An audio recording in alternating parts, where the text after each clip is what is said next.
اللہ اللہ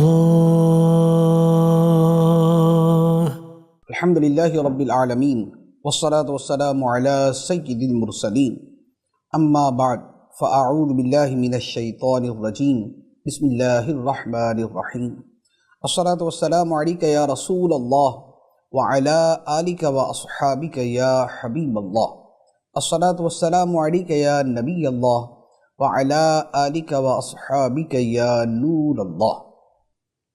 سلسلہ ہے اللہ کے حقوق۔ اللہ عز و جل کے اپنے بندوں پر جو حق ہیں ان کی کثیر تعداد ہے۔ آج جس حق کے بارے میں بات کریں گے وہ بڑا معروف ہے اور مسلمانوں کا بچہ بچہ اس لفظ سے واقف ہے، اور یہ جو لفظ ہے یہ مسلمانوں کی ایمانیات میں داخل ہے، اور اس کے ساتھ مسلمانوں پر، بندوں پر اپنے خالق اور مالک کے حوالے سے یہ حق بنتا ہے، اور وہ ہے اللہ تعالیٰ پر توکل کرنا۔ توکل کا مطلب ہے بھروسہ کرنا۔ اللہ تعالیٰ پہ بھروسہ کرنا یہ مسلمان کے ایمان میں داخل ہے۔ پھر اس کے درجات ہیں، درجہ فرض بھی ہے، درجہ واجب بھی ہے، درجہ مستحب بھی ہے، اور مختلف اعتبارات سے پھر اس کی تفصیلات ہوتی ہیں۔ قرآن مجید میں توکل کے بارے میں بڑی کثرت کے ساتھ بیان کیا گیا ہے۔ توکل کی ترغیب، اس کا حکم، ترک توکل سے ممانعت، یہ قرآن مجید میں بار بار بیان کی گئی ہے۔ مومنوں کے اوصاف میں اسے بطور خاص بیان کیا گیا ہے کہ وہ اللہ تعالیٰ پر توکل کرتے ہیں، اللہ تعالیٰ پہ بھروسہ کرتے ہیں۔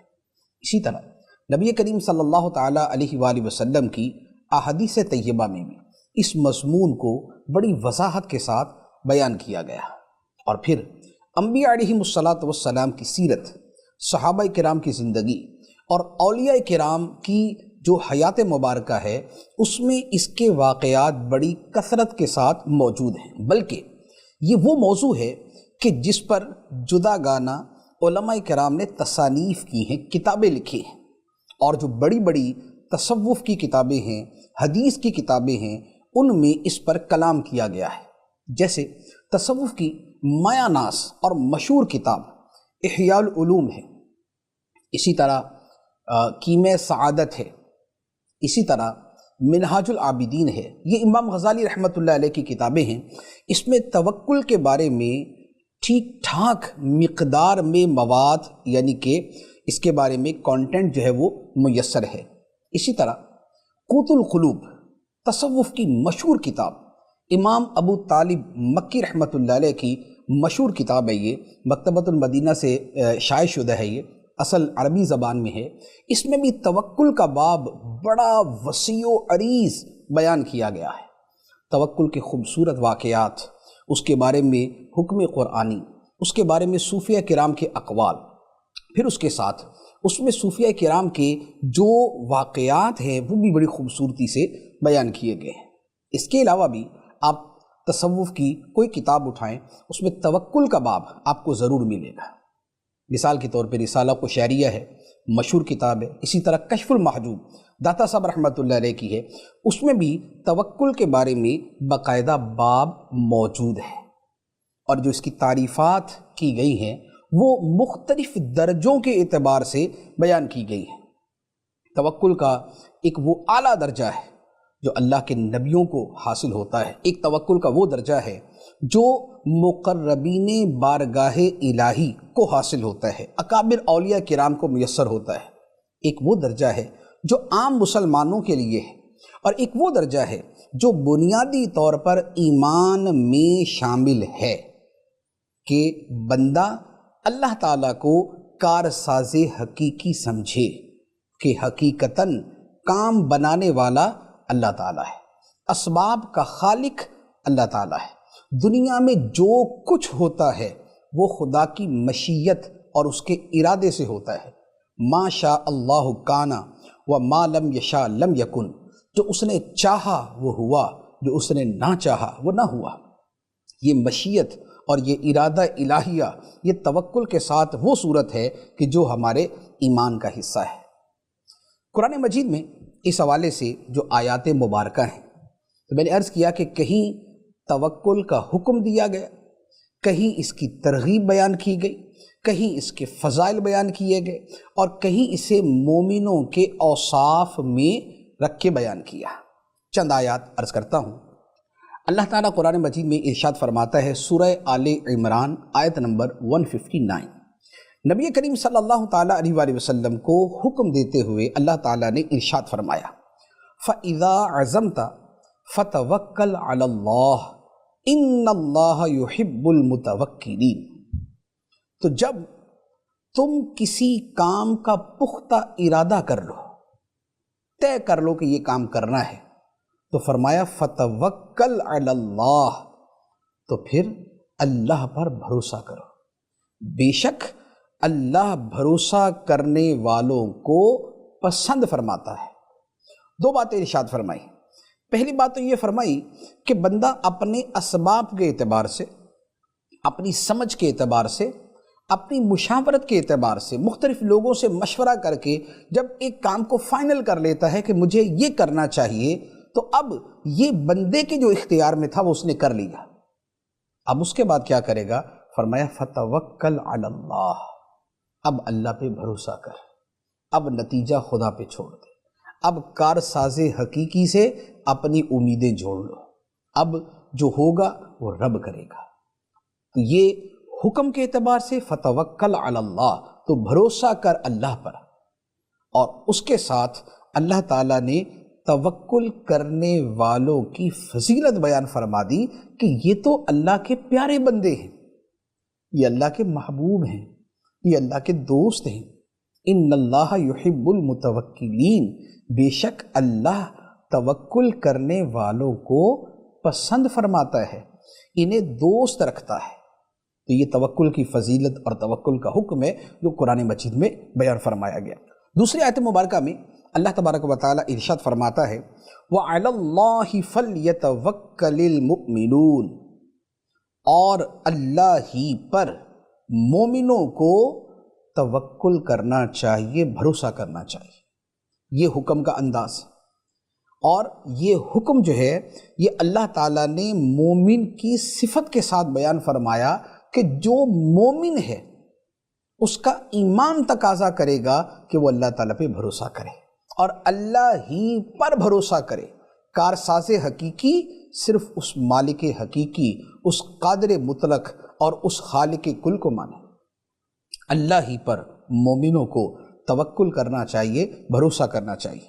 ایک اور آیت مبارکہ میں ارشاد ہوتا ہے، سورۃ المائدہ آیت نمبر 23، فرمایا وَعَلَى اللَّهِ فَتَوَكَّلُوا إِن كُنتُم مُؤْمِنِينَ، اور اللہ ہی پر بھروسہ رکھو اگر تم ایمان والے ہو، اگر تمہارے اندر ایمان ہے، اگر تم سچے مومن ہو تو اللہ ہی پر توکل کرو۔ اب یہ دیکھیں، یہاں بھی اللہ تعالیٰ نے اسی وصف ایمانی کو ابھارتے ہوئے اور مومنوں کے اندر جو ایمان ہے اسی کو مخاطب کرتے ہوئے ارشاد فرمایا کہ اگر تم مومن ہو، اگر تم خدا کو ماننے والے ہو، اگر خدا کی ذات و صفات پہ ایمان رکھتے ہو، اگر خدا کے علم، قدرت، حکمت اور فضل و کرم پر ایمان رکھتے ہو، تو پھر تم اللہ ہی پر بھروسہ کرو۔ یہ اللہ تعالیٰ پر توکل کا ایک تاکیدی انداز ہے، حکم بھی ہے اور اس کے ساتھ اس میں ایک تاکیدی انداز بھی ہے۔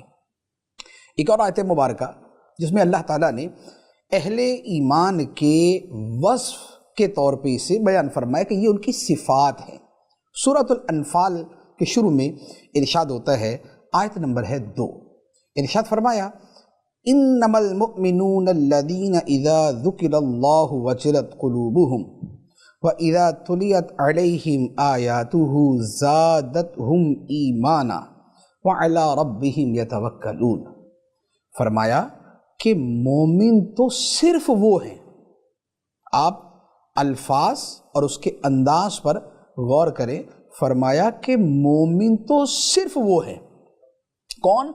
کہ جب اللہ کا ذکر کیا جائے تو ان کے دلوں پہ لرزہ طاری ہو جائے، ان کے دل ڈر جائیں۔ ایک دوسرا، اور جب ان کے سامنے اللہ کی آیتوں کی تلاوت کی جائے تو ان کے ایمان میں اضافہ ہو جائے۔ اور تیسرا وصف بیان فرمایا وَعَلَىٰ رَبِّهِمْ يَتَوَكَّلُونَ، اور اپنے رب ہی پر وہ بھروسہ کرتے ہیں، وہ توکل کرتے ہیں۔ گویا اہل ایمان کی پہچان یہ ہے کہ وہ اپنے رب پہ توکل کرنے والے ہوتے ہیں، اپنے رب پہ بھروسہ کرنے والے ہوتے ہیں۔ یہ جو آیات مبارکہ میں نے عرض کی ہیں، اس کے علاوہ ایک اور بڑی معروف آیت مبارکہ ہے جو ہم بڑی کثرت کے ساتھ سنتے ہیں۔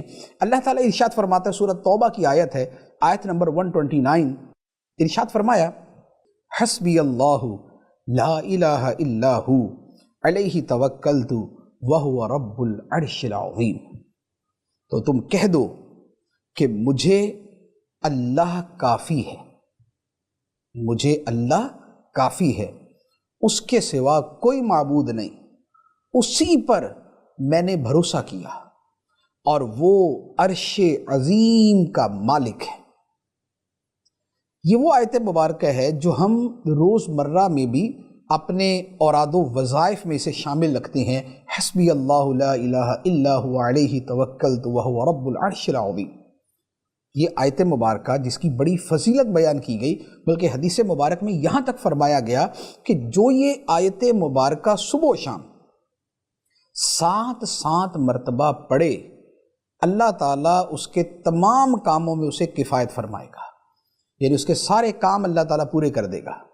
اعلیٰ حضرت امام اہل سنت مجدد دین و ملت الشاہ امام احمد رضا خان علی رحمۃ الرحمن ارشاد فرماتے ہیں کہ فقیر کے پاس، یعنی کہ میرے پاس، اعلیٰ حضرت فرماتے ہیں مختلف اوراد و وظائف کے بڑے بڑے رجسٹر موجود ہیں، کتابیں موجود ہیں، لیکن فرمایا کہ الحمدللہ میرے سارے کام انہی وظیفوں سے ہو جاتے ہیں جو نبی کریم صلی اللہ تعالیٰ علیہ وسلم نے بیان فرمائے، اور اس میں بطور خاص اعلیٰ حضرت علیہ رحمہ نے اپنا یہ وظیفہ بیان فرمایا کہ صبح و شام 7 مرتبہ یہ پڑھا جائے، حسبی اللہ لا الہ الا ہو علیہ توکلت وہو رب العرش العظیم۔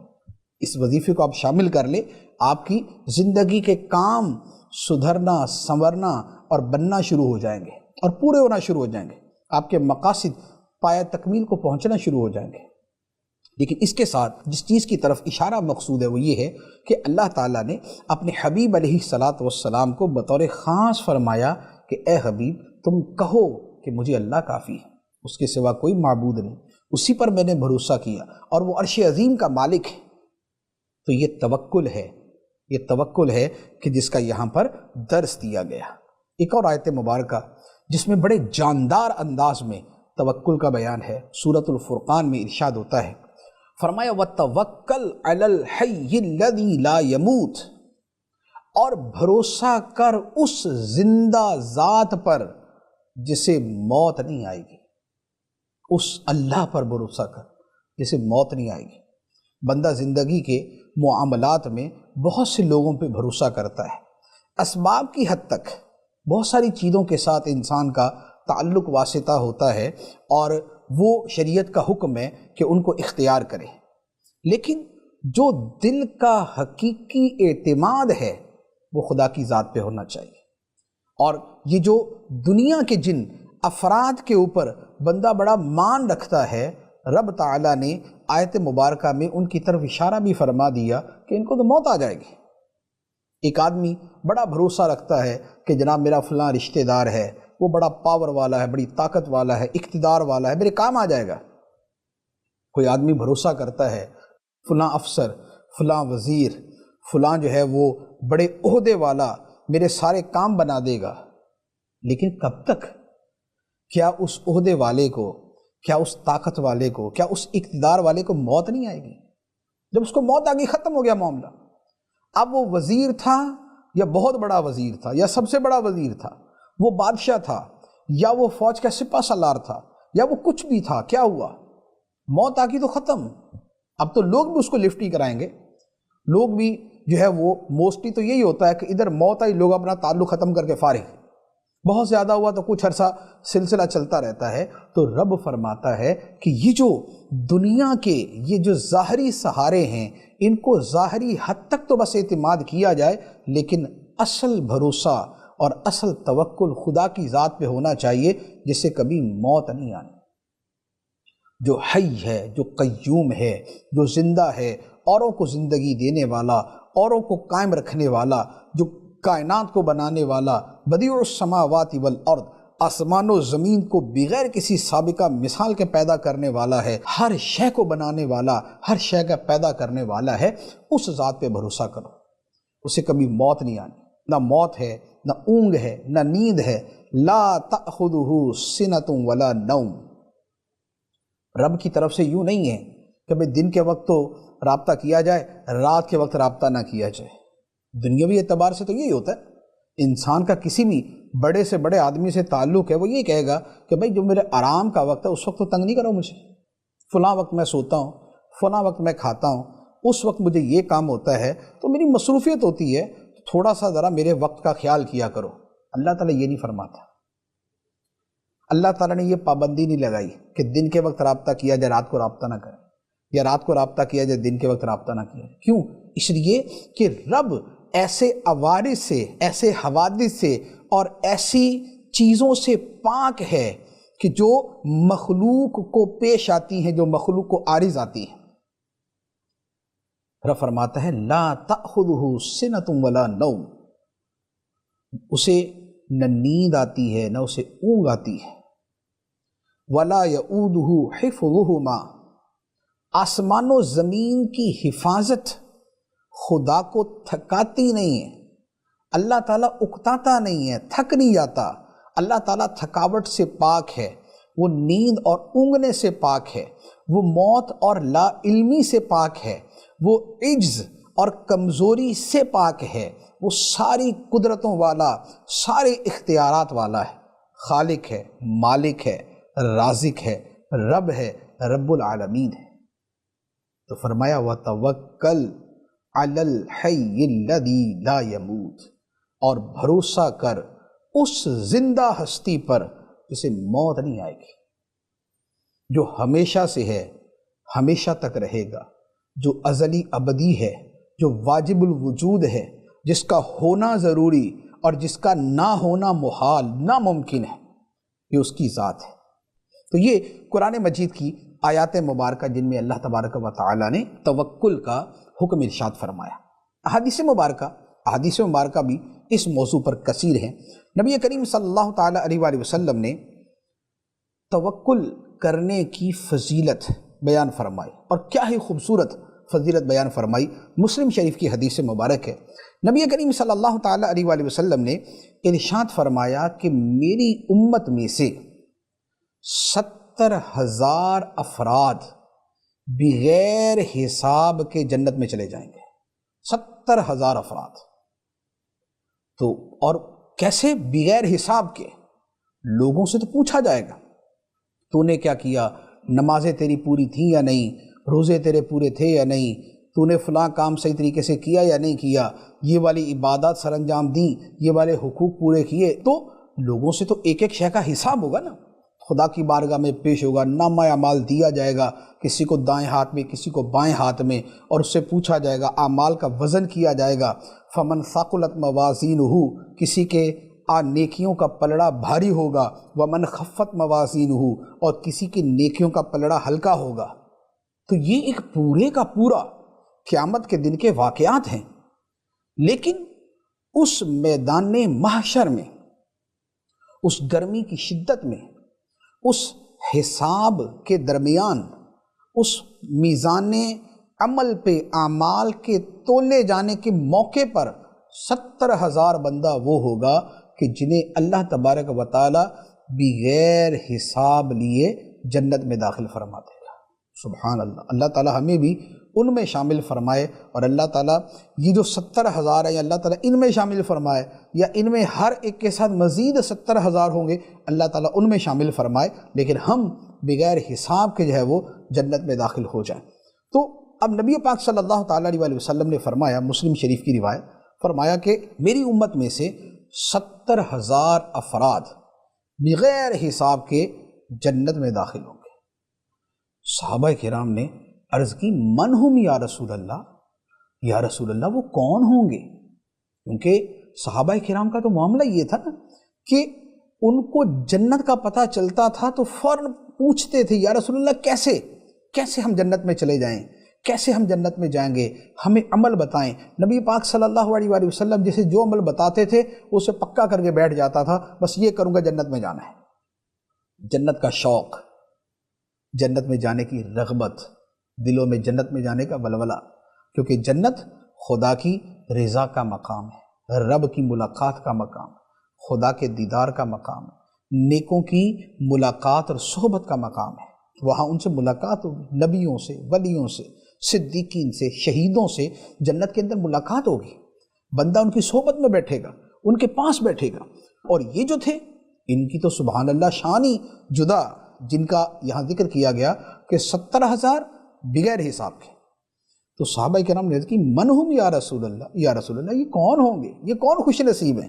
نبی پاک صلی اللہ تعالیٰ علیہ وآلہ وسلم نے ارشاد فرمایا ہم الذین لا یسترقون ولا یتطیرون ولا یکتوون وعلی ربہم یتوکلون۔ فرمایا جن میں 4 باتیں ہوں گی۔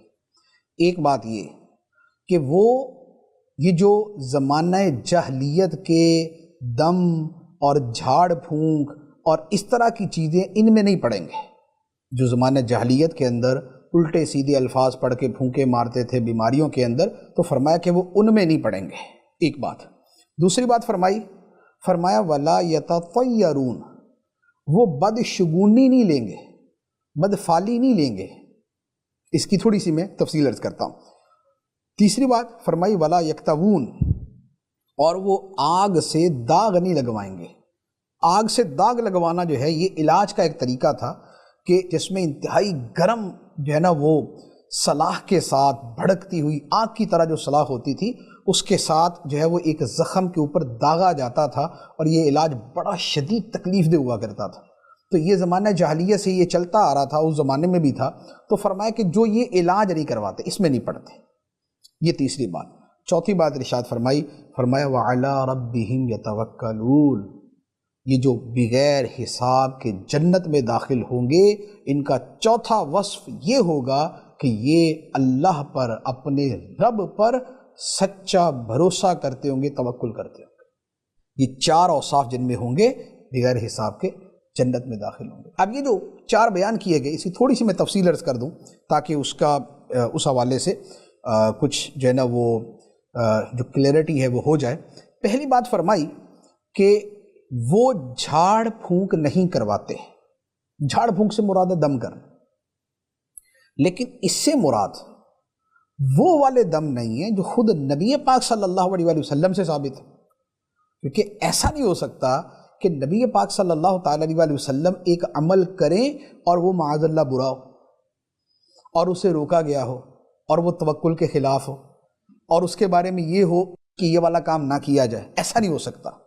تو دم کرنا جو ہے یہ تو خود نبی پاک صلی اللہ تعالیٰ علیہ وسلم سے ثابت ہے۔ بخاری اور مسلم کی حدیثیں ہیں، نبی پاک علیہ السلام روزانہ رات کو سونے سے پہلے سورہ فلق اور سورہ ناس پڑھ کر اپنے اوپر دم کیا کرتے تھے، اپنے ہاتھوں پہ دم کر کے اپنے بدن مبارک پہ پھیر لیا کرتے تھے۔ یہ حضرت عائشہ رضی اللہ تعالیٰ عنہ سے روایت ہے، بخاری اور مسلم کی حدیث۔ اسی طرح سورہ فاتحہ کے بارے میں نبی پاک صلی اللہ علیہ وسلم کی حدیث مبارک ہے کہ سورہ فاتحہ میں ہر مرض کی شفا ہے۔ اور بخاری شریف کے اندر حدیث مبارک ہے کہ ایک صحابی نے سورہ فاتحہ پڑھ کے ایک ایسے بندے کو دم کیا جسے سانپ نے ڈس لیا تھا، اسے دم کیا اور سورہ فاتحہ کا دم کرنے سے اس کے سانپ کا زہر ختم ہو گیا، اور اس نے اجرت کے طور پہ 100 بکریاں دی، 100 بکریاں، اور وہ صحابی نبی پاک علیہ السلام کے پاس لے کر آئے، اور نبی پاک علیہ السلام نے ان بکریوں میں سے خود بھی تناول فرمایا۔ یہ بخاری شریف کی حدیث۔ تو لہذا جو دم قرآن مجید کی آیات پڑھ کے یا بہت سے ایسے وظیفے حدیثوں میں بیان کیے گئے جیسے حدیث مبارک میں ہے اعوذ بکلمات اللہ التامات من غضبہ وعقابہ وشر عبادہ ومن ہمزات الشیاطین وان یحضرون، تو یہ ہے۔ اس کے علاوہ بہت ساری ہیں، بہت سارے اوراد و وظائف ہیں۔ بسم اللہ ارقیکا اللہ یشفیکا، بسم اللہ تربت ارضنا بریقت بعدنا لیشفی سقیمنا، تو یہ والی حدیث مبارک بھی ہے۔ تو یوں اس طرح حدیث کی کتابوں میں باقاعدہ کتاب الطب اور کتاب الرقیہ یہ موجود ہے، بخاری کے اندر ہے، ترمذی کے اندر موجود ہے۔ تو یہ دم درود یہ جو ہمارے مسلمانوں میں رائج ہے، یہ نبی پاک صلی اللہ علیہ وسلم سے چلتے آ رہے ہیں، بلکہ حدیث مبارک میں یہاں تک فرمایا گیا کہ حضرت ابراہیم علیہ السلام حضرت اسماعیل علیہ السلام پہ دم کیا کرتے تھے، اور وہ ان کے اوپر وہ وظیفہ جو ہے وہ پڑھا کرتے تھے۔ تو لہذا یہاں جس کی ممانعت ہے، جو توکل کے خلاف ہے، وہ ہے کہ جیسے الٹے سیدھے الفاظ جو زمانہ جاہلیت سے چلتے آ رہے ہیں یا غیر مسلموں سے جو ہے وہ سیکھ لیے، جن کے معنی مفہوم کا کوئی پتہ نہیں، الٹے سیدھے الفاظ کا مجموعہ گچھا سا بنا کے دم کر دیتے ہیں، تو اس طرح کے جو ہے ممانعت ان کی ہے، ورنہ دم وغیرہ کرنا احادیث صحیحہ کثیرہ سے ثابت ہے۔ تو لہذا یہ وہ پہلی چیز۔ دوسری چیز فرمائی جو بدشگونی نہیں لیتے۔ بدشگونی کا مطلب جیسے ہمارے ہاں بہت ساری چیزوں کے حوالے سے لوگ بڑے کانشیس ہوتے ہیں، اور بڑا ان کے بارے میں یہ ہوتا ہے کہ یار یہ ہو گیا نا، یہ کو غلط ہوگا۔ جیسے مثال کے طور پہ 3 13 اور اسی طرح 8 18، اسی طرح جو ہے وہ اس طرح کی تاریخیں ہیں کہ جن کو منحوس کہا جاتا ہے۔ تو اب یہ جو منحوس سمجھنا ہے یہ اس میں داخل ہے، یعنی یہ منع ہے، یہ منع ہے۔ اسی طرح بعض اوقات گھر سے نکلے، سامنے سے کالی بلی گزر جائے تو کہتے جی سفر خراب ہوگا، یا آج اچھا جو ہے نا وہ نہیں ہوگا ہمارے ساتھ، یہ ممنوع ہے، یہ شریعت نے منع کیا ہے۔ تو اس طرح کی جو بدشگونی لینا ہے، یا صبح کوئی انسیڈنٹ ہو گیا، کوئی ایسی چیز خلاف مزاج پیش آ گئی تو کہا لو جی آج تو سارا دن برا گزرے گا، بطور نحوست کے، بطور بدفعلی کے، بطور بدشگونی کے، تو یہ ممانعت میں داخل ہے۔ تو یہ والی چیزیں جو ہیں، یہ جو نہیں کرتا، جو جنت میں بے حساب جائے گا، وہ ہے جو یہ بدشگونیاں نہیں کرتا۔ ہمارے عام طور پہ سفر کے مہینے کے حوالے سے بدشگونیاں لینا، اسے منحوس سمجھنا، یہ بڑا عام ہے کہ سفر کے مہینے میں شادی نہیں کریں گے، اور اس میں کوئی خوشی کا ایونٹ نہیں کریں گے، اور اس کے حوالے سے بہت ساری چیزیں لوگوں نے بنائی ہوئی ہیں۔ تو وہ سب جو ہے نا وہ باطل ہے، اس کی شریعت کے اندر کوئی گنجائش نہیں ہے۔ یہ دوسری چیز۔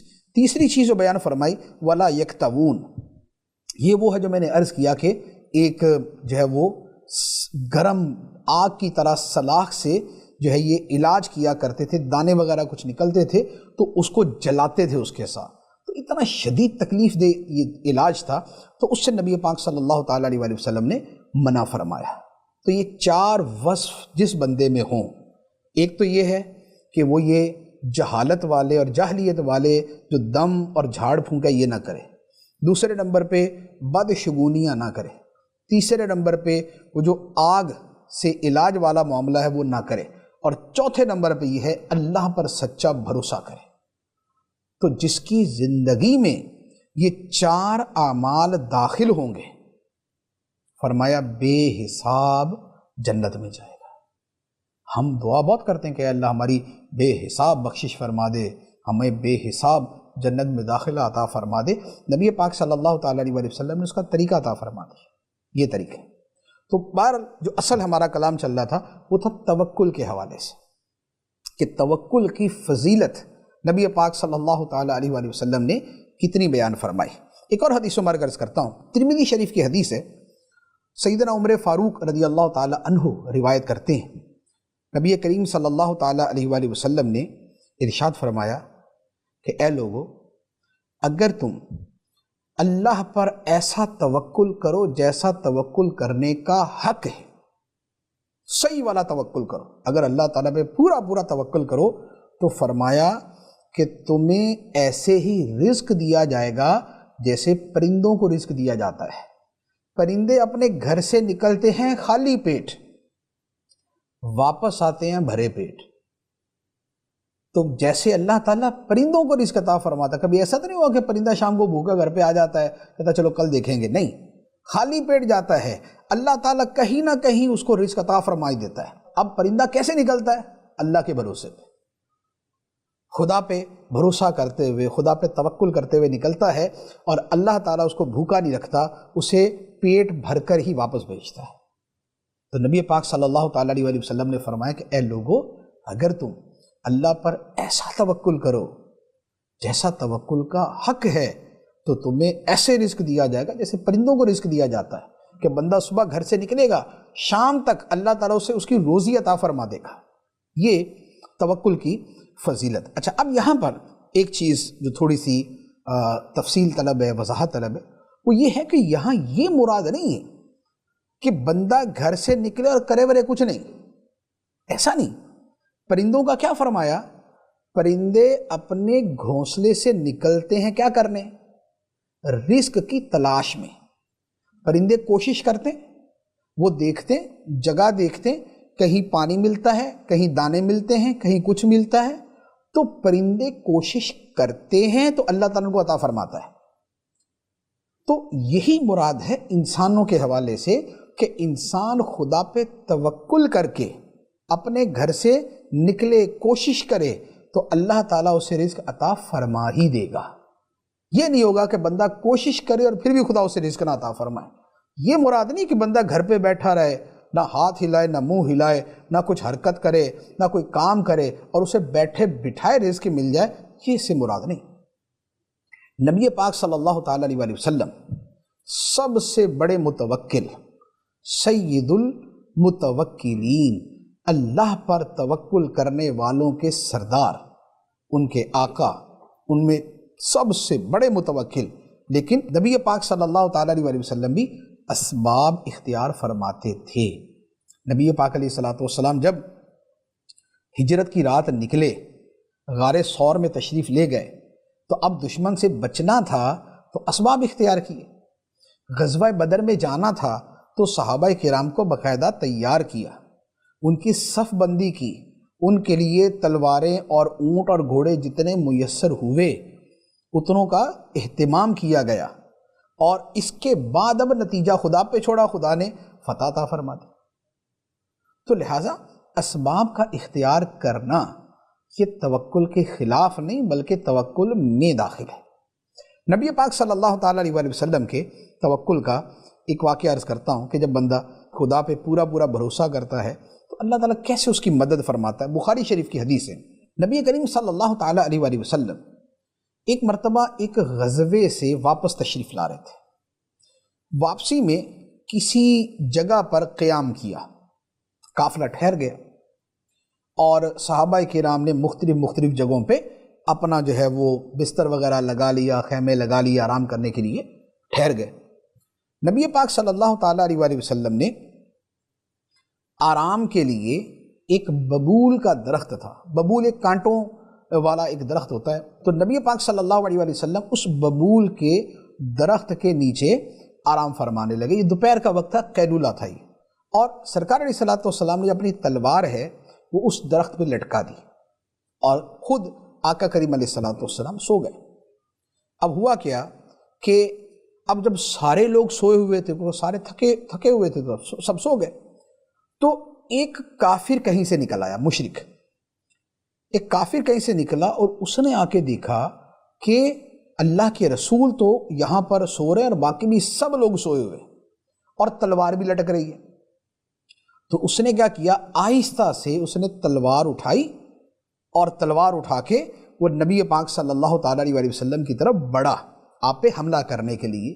نبی پاک علیہ الصلوۃ والسلام کی آنکھ کھل گئی۔ اب جب آنکھ کھلی تو کافر نے بڑے تکبر سے کہا، اے محمد، اب تمہیں مجھ سے کون بچائے گا؟ تمہیں مجھ سے کون بچائے گا؟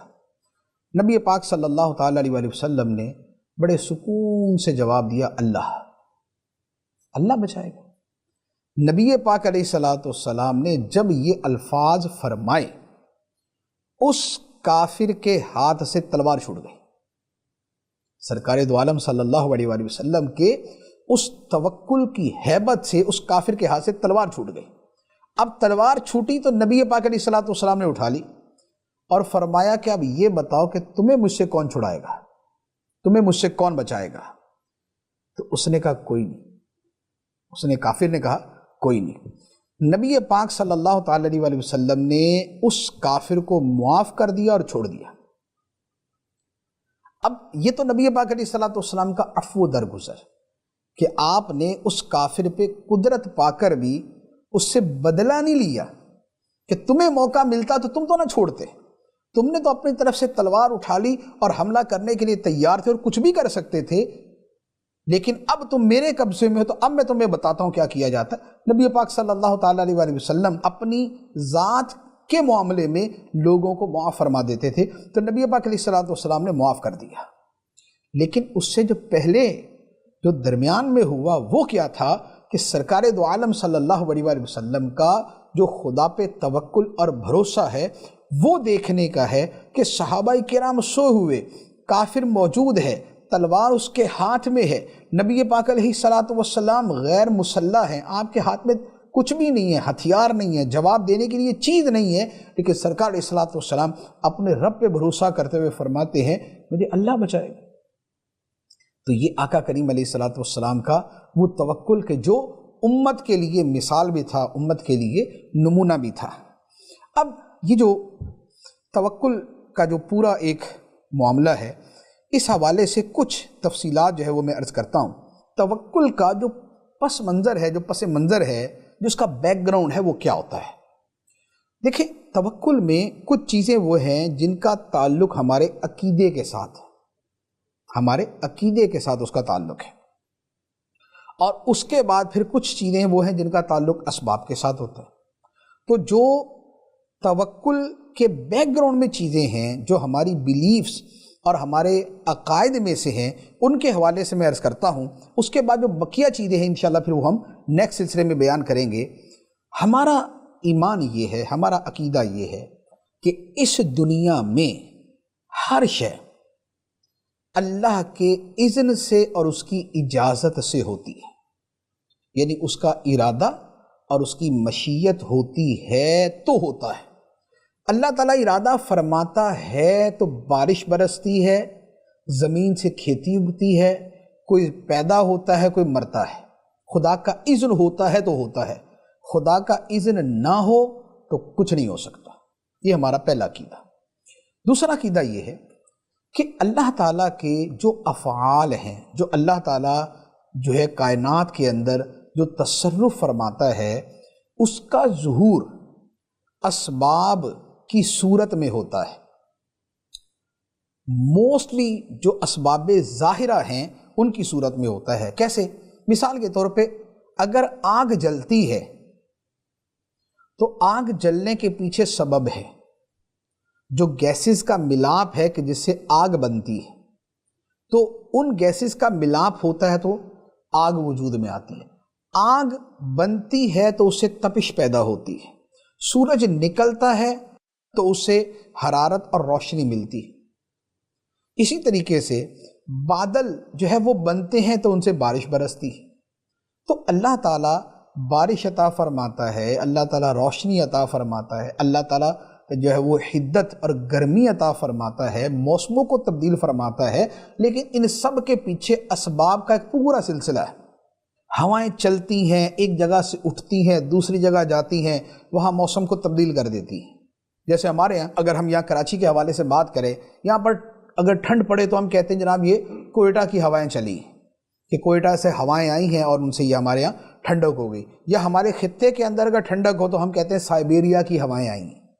تو اب یہ ہواؤں کا سلسلہ چلتا ہے اور اس کے نتیجے میں یہاں پر ٹھنڈ ہوتی ہے۔ تو اللہ تعالیٰ جو معاملات فرماتا ہے ان کے پیچھے اسباب کی ایک دنیا وابستہ ہوتی ہے۔ یہ دوسری بات ہے۔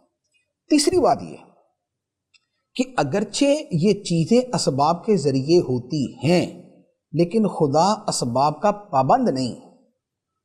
اللہ تعالیٰ نے کسی شے کو سبب بنایا تو سبب ہے، خدا اگر اس کو سبب نہ بنائے تو ختم ہو جائے۔ جیسے آگ کا کام ہے جلانا، لیکن اگر خدا چاہے تو آگ تو ہو جلائے نہیں، جیسے حضرت ابراہیم علیہ السلام کے ساتھ ہو کہ آگ تھی جلایا نہیں۔ تلوار کا کام ہے کاٹنا، اب اللہ تعالیٰ چاہے تلوار کا وار تو ہو، کٹے کچھ نہیں۔ پانی کا کام ہے پیاس بجھانا، اللہ تعالیٰ چاہتا ہے تو پانی سے پیاس بجھتی ہے، خدا نہ چاہے تو کسی بندے کو پورا دریا پلا دیں آپ، پیاس نہیں بجھے گی اس کی۔ تو اسباب کا سارا سلسلہ ضرور موجود ہے، لیکن خدا ان اسباب کا پابند نہیں ہے، وہ مالک کل ہے، وہ مختار کل ہے، اس کا اختیار ہے، چاہے تو اسباب سے وہ کام ہونے دے، چاہے تو اسباب سے وہ کام نہ ہونے دے۔ تو یہ تین میں نے بنیادی چیزیں عرض کی ہیں۔ انشاءاللہ عز و جل توکل کے حوالے سے جو مزید گفتگو ہے یہ اگلے سلسلے میں کریں گے۔ اللہ تبارک و تعالی ہمیں اپنے متوکل بندوں میں شامل فرمائے، آمین بجاہ النبی الامین صلی اللہ تعالی علیہ وسلم۔